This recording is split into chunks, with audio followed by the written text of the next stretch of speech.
I'm Steve Johnson, News Director for theDove TV. Check out our other videos and visit our website at thedove.us. Thanks.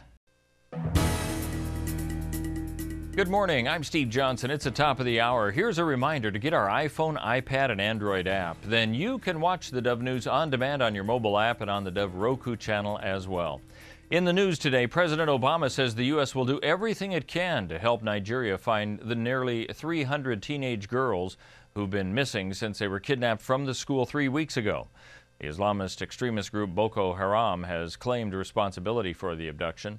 The group's leaders have threatened to sell the girls. The president says the Nigerian government has agreed to accept help from U.S. military and law enforcement officials who are experienced in these types of situations. However, White House spokesman Jay Carney says the immediate problem needs to be addressed by the Nigerian government. We are absolutely committed to helping Nigeria, but it is the Nigerian government's responsibility first and foremost to maintain the safety and security of its citizens. Now, the president says the immediate priority is finding the girls. He says the international community will then have to deal with the threat posed by groups like Boko Haram. A federal prosecutor says the man accused of trying to blow up the district attorney's office in Medford will plead guilty. Court records say that Alan Leroy McVeigh is to appear Monday in federal court in Medford to change his plea. He's accused of malicious destruction of property by explosive. Prosecutor Byron Chatfield said yesterday that McVeigh will plead guilty. His attorney, though, did not immediately respond to a request for comment. Investigators say McVeigh told him he wanted to delay his sentencing on a burglary charge in November and that he made the device by taping a pipe bomb to a propane tank. Among the proposals this month to be decided is whether to levy a tax in southern Oregon that could increase the number of sheriff's deputies in Josephine County. Grants Pass and surrounding areas have been hard hit since federal timber money stopped coming to the county and services had to be cut back. This month, voters will decide whether to further fund the county jail system, which would free up money for hiring more deputies.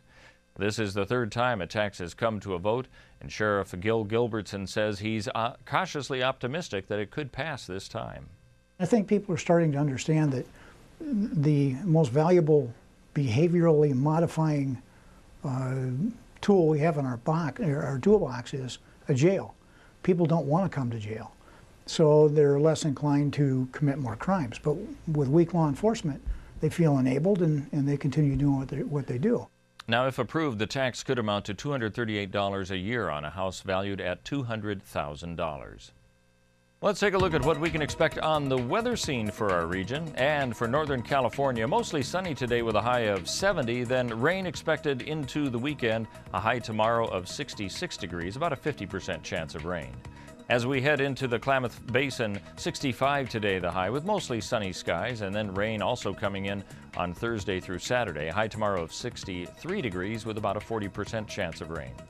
Along the Oregon coast, mostly clear today and sunny with a high of 60. Slight chance of rain today, but more so tomorrow through Saturday. A high tomorrow of 58.